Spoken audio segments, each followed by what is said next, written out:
빛이 오기 직전에 어둠이 가장 깊듯이 말라기 선지자 BC 400년경의 사람인데, 이 선지자인데 BC 400년경 이후 예수님 오신 그때까지 하나님의 말씀이 이스라엘 백성들에게 전해지지 않았습니다. 그래서 그 시기를 가리켜서 신구약 암흑기라고 지칭하고 있습니다. 그러기에 예수님의 탄생과 말라기 선지자 사이의 시간적인 간극인 400년의 시간은 영적 암흑기였으며, 시대적으로도 로마의 식민지화가 된 이스라엘의 처지는 암흑 그 자체였다 해도 과언이 아닐 것입니다. 그래서 예수님의 탄생은 그 암흑을 뚫고 들어오는 소망의 빛인 것입니다. 오늘 우리가 읽은 로마서 15장은 바로 이런 대림절의 주제 소망을 담고 있는 귀한 말씀의 본문이라 할 수 있겠습니다. 바울은 하나님을 소망의 하나님이라고 지칭하고 있습니다. 소망의 하나님이 모든 기쁨과 평강을 믿음 안에서 너희에게 충만하게 하사, 그렇습니다. 소망의 하나님이라고 사도 바울은 지칭하고 있습니다. 그러면서 축복 기도를 하고 있는 겁니다. 그래서 오늘 소망의 하나님께서 무엇을 통하여 우리에게 구체적으로 소망을 주는지 이것을 알아가면서 은혜를 나누고자 합니다. 첫째로 말씀을 통하여 소망을 주십니다. 하나님께서는 말씀을 통하여 소망을 주신다는 사실을 믿으시기 바랍니다. 로마서 15장 4절, 오늘 말씀 4절에 보니까 이렇게 나와 있습니다. 4절. 자, 무엇이든지 전에 기록된 바는 우리의 교훈을 위하여 기록된 것이니 우리로 하여금 인내로 또는 성경의 위로로 소망을 가지게 함이니라. 그렇습니다. 하나님께서는 말씀을 통하여 우리에게 소망을 주신다는 사실을 우리는 알아야 되는 겁니다. 여기에서 인내, 여기 보면 인내 나오지요. 그리고 위로가 나오는데, 인내는 뭐냐? 휘포모네라는 뜻으로 견디는 것.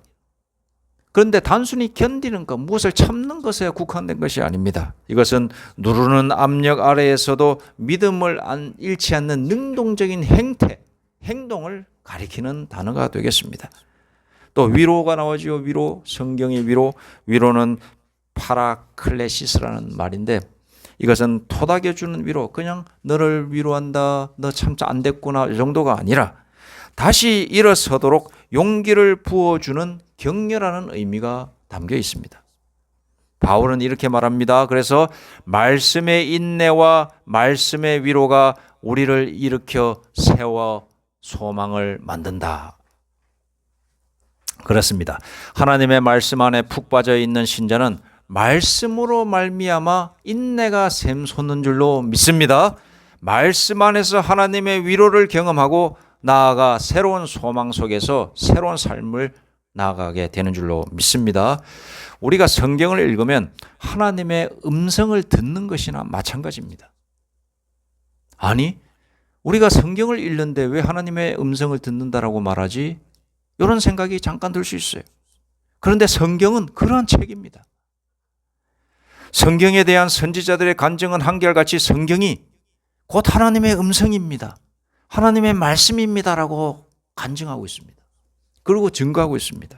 즉, 우리가 이 성경 읽고 묵상할 때에 하나님의 음성을 듣고 나도 하나님의 음성을 계속해서 우리가 갈망해서 듣고 있는 줄로 여러분 믿으시기 바랍니다. 하나님의 음성은 우리를 변화시키며 하나님의 음성은 죽어가는 자를 살리고 절망에 빠진 사람에게 소망을 주는 능력의 음성인 것입니다. 그래서 우리가 성경을 읽어야 돼요. 성경을 읽으면 하나님의 음성을 듣는 거나 마찬가지이기 때문에. 여러분, 하나님의 말을 듣고 싶습니까? 하나님께서 나에게 직접 말씀해 주시면 내가 하나님을 믿겠습니다 라고 말을 하는 사람이 있다면 성경을 읽어야 됩니다. 성경이 곧 하나님의 말씀이기 때문에 그렇습니다. 성경에는 여러 가지 족보 이야기도 나오고 누가 누구를 낳고 누구를 나오지만 그런 부분도 있지만 전체적인 맥락 속에서 가만히 성경을 읽다 보면 하나님께서 무슨 말씀하시는지 다 느낌이 옵니다. 그리고 감화와 감동이 찾아옵니다. 그때 하나님께서는 나에게 개인적으로 주시는 음성이 들려지게 되는 것입니다. 그러므로 우리는 성경을 읽어야 되는 것입니다. 여러분, 미국의 유명한 대통령 링컨 대통령은 잘 아실 겁니다. 이 링컨 대통령이 간증을 많이 했는데 이 사람이 어떤 간증을 했느냐, 이렇게 자기 자신에 대해서 이야기하고 있습니다. 저는 인생 내내 실패하는 인생을 살았습니다. 사업 실패, 연애 실패, 선거에도 수차례 낙선을 하면서 실패를 했습니다. 그러나 그때마다 나에게 힘이 되어 주시며 나에게 소망을 주신 능력의 그 책이 있었으니 그 책은 무엇이다? 이 성경책입니다. 저는 지금도 읽고 어릴 적부터 어머니가 읽으라고 했을 때부터 계속해서 읽어왔습니다. 그 속에서 저는 소망을 발견했고 하나님의 음성을 들었습니다. 그래서 좌절하지 않고 나는 실패 속에서도 빛을 보며 소망을 품고 계속 걸어갈 수 있었습니다. 라고 간증을 했던 것입니다.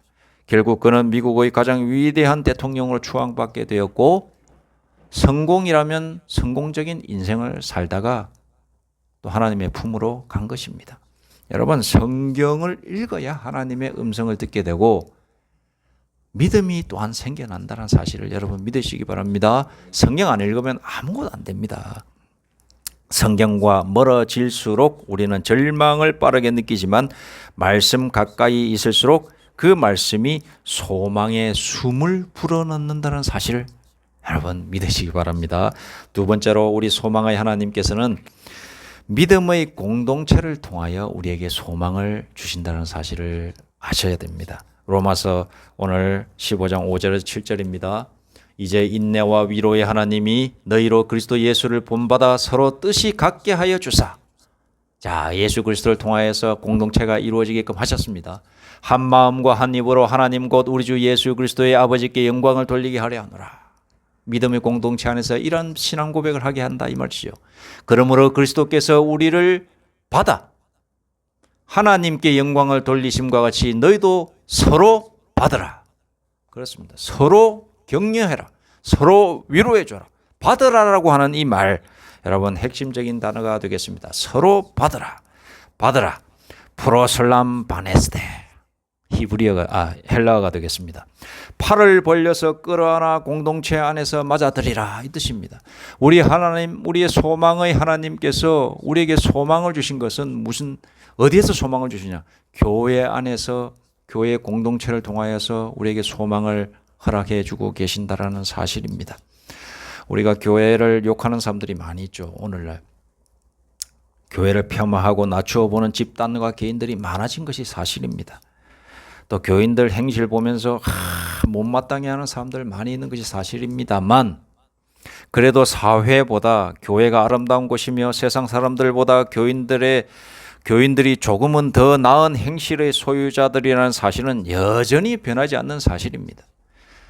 제가 군대에 있을 때에 제일 가고 싶었던 곳이 어디냐? 교회 공동체였어요.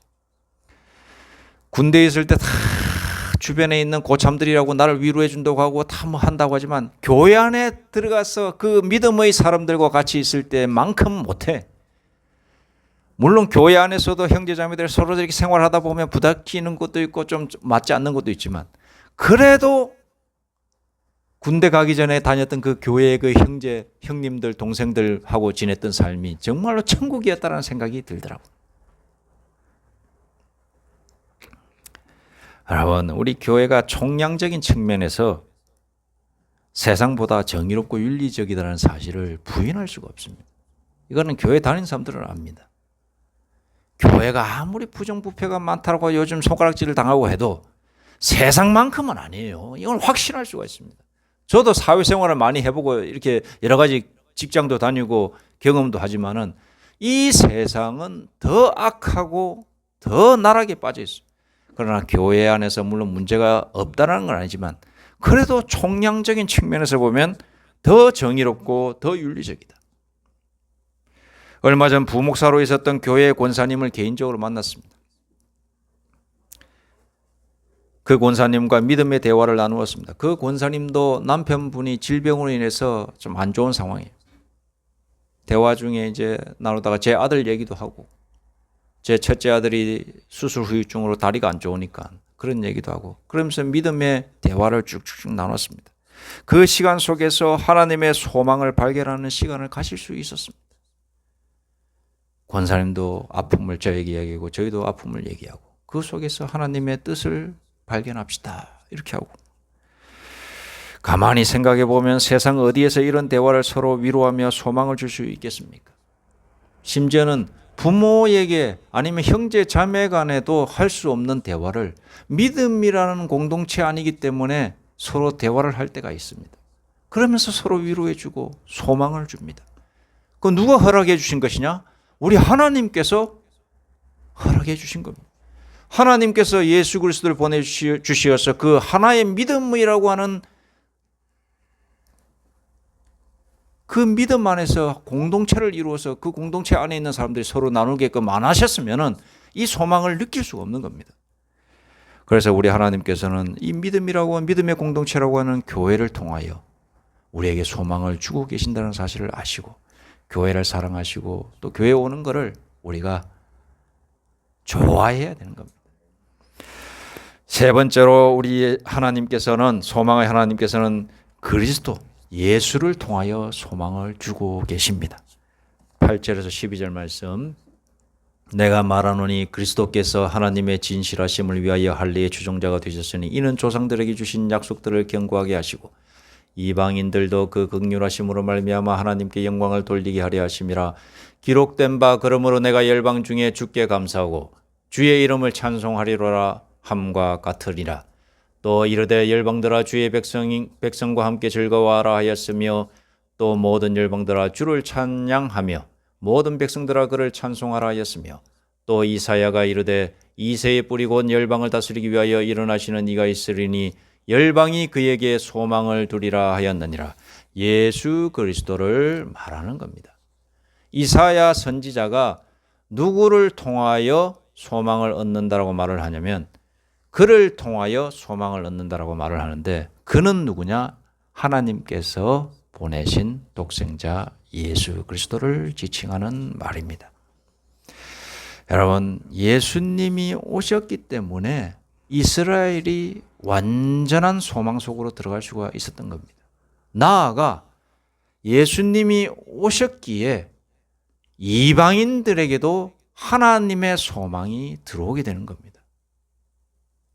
왜냐? 하나님께서 나의 백성뿐만 아니라 나의 백성들이 말을 하는 그 이방인들이라고 하는 족속들까지도 나는 모두 다 내 자녀로 내 아들이요 딸로 품겠다라고 선언하셨기 때문에 그걸 누구의 입을 통하여? 예수 그리스도의 입을 통하여서 선포하셨기 때문에 모든 사람에게 소망이 들어오게 된 겁니다. 여러분, 지금 이스라엘 땅에 가면은 구원은 누가 받는다라고 생각하냐면 아직도 자기 이스라엘 민족만 구원받는다라고 우리 유대인만 구원받는다라고 그렇게 믿고 있어요. 지금도 이 유대인들은 지금도 그들의 마음속에는 자기 유대인 외에는 이방인이라고 하는 의식이 지금도 있습니다. 그래서 하나님은 살아계시고 하나님은 이 세상을 심판하는 날이 올 것인데 반드시 올 것이라고 믿고 있거든요. 유대인들은.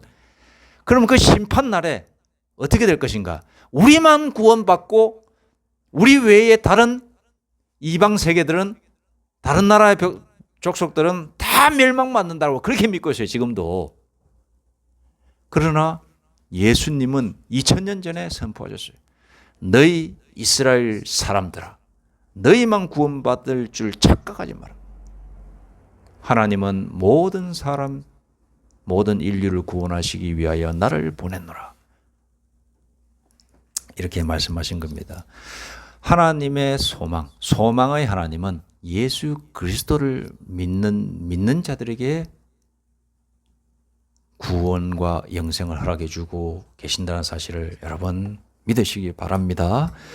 마지막으로 성령의 능력을 통하여 소망을 주십니다.